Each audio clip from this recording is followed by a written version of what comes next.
Kanina po sabi ni Senator Bato, kasama po siya sa mga nagbebenta ng suka.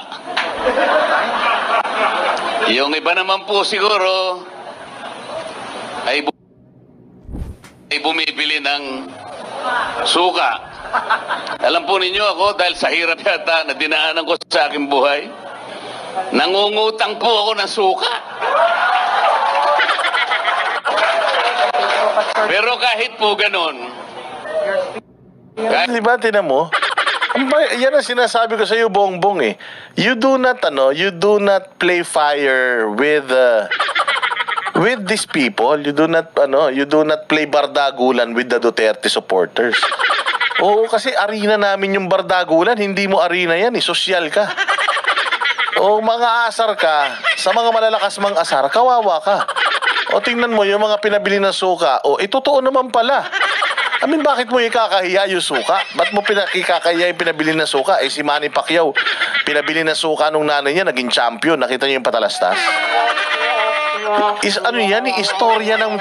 Istorya yan ng Pilipinas eh. Istorya yan ng normal na Pilipino. Pinabili lang suka, pagbalik, engineer na. Pinabili ng suka, pagbalik, piloto na. Kasi ganyan ng mga Pilipino na ginagapang nila yung sarili nila sa hirap at nagtatagumpay sila. Yun yung istorya ng suka eh. Ang problema, utang na ito si Bongbong kahit minsan sa buhay niya, hindi naghirap. Hindi pinabili ng suka ever. Kasi ang pinabili ng suka, yan yung mga naghihirap sa buhay, pinabili ng suka, pagbalik, somebody na. Yan ang ng trait ng Pilipino na gagapang, magpapakahirap at magbabalik, maunlad na.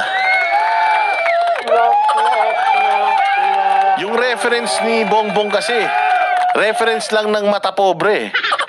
Yun yung problema sa kanya, out of touch siya eh. Wala siya talagang alam sa mga nangyayari sa bayan.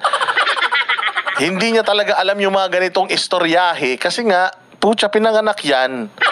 Meron na yung gintong kutsara sa bibig niya eh. So paano kayo tutulungan niya? Hindi nakaranas ng isang araw na walang kain niyang hinayupak. Hindi pala. Nakakaranas pala ng mga panahon na walang kain yan kapag batak. Ano pa masasabi ni Marcoleta? kahit na tayong lahat ngayon na nandito ay pinaglihi lahat sa suka. Tayo po lahat ay nakakakilala. Alam natin kung bakit napakataas ng pangunahing bilihin sa ating bansa. Yung hindi kumakain ng suka, hindi nila alam yun. Alam din natin na lubog na tayo. Naaamoy lang natin ay suka. Pero sila hindi nila alam. Sapagkat karamihan sa kanila ay involved sa korupsyon. Ng putya. Kaya hindi daw sila nakaranas ng suka kasi lahat yan sila mga involved sa korupsyon. True. Si Bongbong hindi nakaranas ng hirap. Bakit? Magnanakaw yung mga magulang eh. Magnanakaw yung mga magulang. Talagang hindi ka makakaranas ng hirap. Kaya ang tingin niyan dun sa mga bumibili ng suka, mga patay gutom at mga hampas lupa. Yan ang malaking pagkakamali mo, Bongbong Marcos, dahil you have been capitalizing sa mga tao na ito. And the reason why you want these people to remain poor, para meron kayong alipustahin ng walang katapusan. At para maloko ninyo, every time na may eleksyon, may babayaran kayo ng mga patay gutom na Pilipino para iboto kayo. Yan ang rason kung bakit puros kayo akap-aix.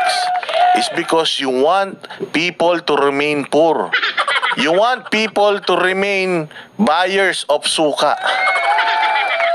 So you have exposed yourself here big time. Talagang in-expose mo yung sarili mo dito kung gaano kayo kamata pobre, kayabang, gaano kababa ang tingin nyo sa mga Pilipino. O kaya ang inalalagay nyo ng mga kandidato nyo, puros mga kawatan din. Puros mga magnanakaw din.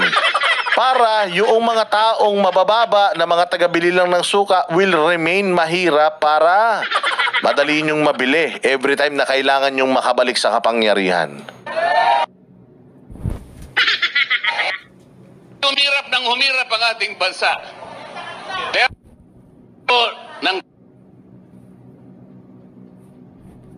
Tingnan po ninyo ang budget nyo ngayon. Budget natin sa taong ito, 6.325 trillion. Pag tinanggal mo po ang 30% dyan, ang dapat na national spending lang natin ay 4.5 trillion. Yun lang ang kailangan natin. Ano yung kanilang projected revenue? Ang ganda nito ang ganda nitong explanation. 4 trillion lang dapat ang kailangan natin na budget kasi yun lang naman last year. Pero dumagdag ngayon. Alam nyo kung bakit dumagdag? Kasi nga, pambibili nila ng boto sa in the guise of AKAP and AIX. And tupad. At yung 2 trilyon na yon, uutangin natin yun. Uutangin natin yung 2 trilyon. Mantakin mo sa pagpapaliwanag na to ni Marcoleta, ang kinikita natin ganito lang, tapos ang kailangan nating pera mas malaki. Halimbawa, 10 piso lang yung kinikita mo sa isang araw, tapos ang gastusin mo sa isang araw, 20 pesos. Anong tawag dun? Eh di ginagago mo yung sarili mo. Ganon ang Pilipinas ngayon. Ano tayo, ang dami nating mga gastusin, pero ang kinikita natin, ang liit-liit.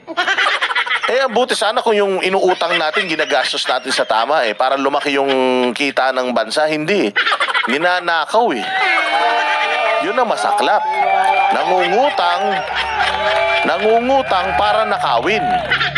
Buti pa si Duterte nangungutang para pang build. Nangungutang pang bakuna, pang ayuda. Noong panahon ng pandemya. Ito ngayon, nangungutang sila tapos walang programa. Nangungutang, walang highway. Nangungutang, walang bagong ospital. O, anong meron? Nangungutang para magnakaw. 4.8 trillion pesos. Alisin mo yung 30% na corruption, dapat 5.5 trillion yun. Sa mga tweet, ang gross revenue natin, kung wala ang corruption, will be 5.5 trillion. National spending, walang corruption, 4.5 trillion. Meron tayong surplus na 1 trillion pesos. Baliktad ang nangyari. Ngayon po ang ating deficit, projected deficit, 1.5 trillion pesos. Katumbas ng mangungutang tayo, 122 billion pesos per month. 4.2 billion pesos per day. Or 173 million. Bakit po hindi niya maintindihan yan? Bakit tayo po na ipinaglihilang sa suka ang nakakaintindi nito? Napakalaki po ng problema at hamon na hinaharap ng ating bansa. Ang ginagawa nila ay para pag-awayin ang Pilipino. They impeach the Vice President even if there is no basis for it.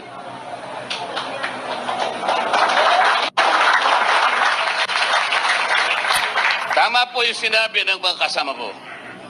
Nung pong nasa Cagayan de Oro kami, sinabi ko na, itaga mo ito sa bato, Senador. I-impeach nila ang Vice President. Nangyari na po.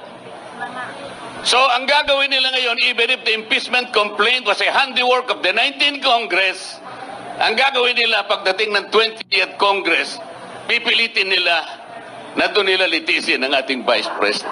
There is a constitutional issue here. Kailangan po ninyo yung abogado na makakarating sa 20th Congress. Kailangan po ninyo yung abogado na lalaban para sa inyo, para sa katuwiran. Sapagkat kung wala po kayong dadalhin na abogado doon na magtatanggol, our country will be going to the dogs.